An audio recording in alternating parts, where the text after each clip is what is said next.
晴天说话了。晴天说，《海阔天空》这首歌是黄家驹的作品，歌词中有一句原谅我一生不羁爱自由。晴天说，人类追求自由自在，无拘无束，不受摆布压迫，但是人类在追求自由过程中收获了不自由，发脾气，看不惯别人，看不惯自己，懊恼、后悔、自卑、妒忌、小心眼，这样情绪化，带着冲动，能自由吗？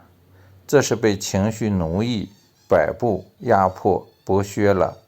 被情绪绑架、捆绑，能自由吗？情绪是自己的心生出来的，不自由也是自己造成的。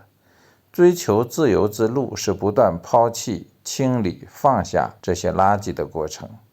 你在路上不断生产制造五毒垃圾，还不舍得扔，包袱会越来越重，变成大山，让你喘不过气，一直下去会压死你。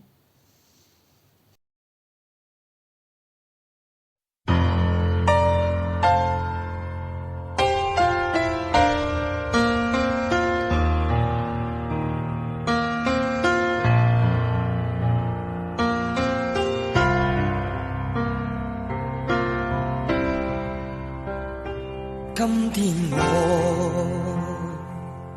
寒夜里看雪飄過，懷着冷卻了的心窩飄遠方。風雨裏追趕，霧裏分不清影蹤。天空海闊，你與我可會變？多少次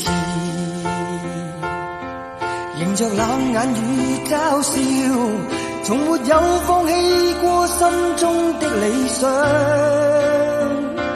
一剎那彷彿若有所失的感覺，不知不覺已變淡心裏愛。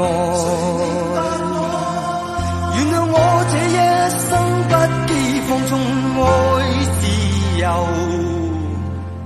也會怕有一天會跌倒。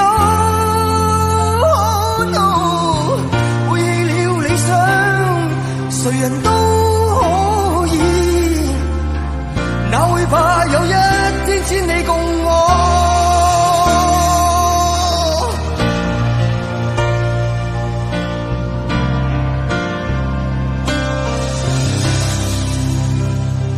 今天我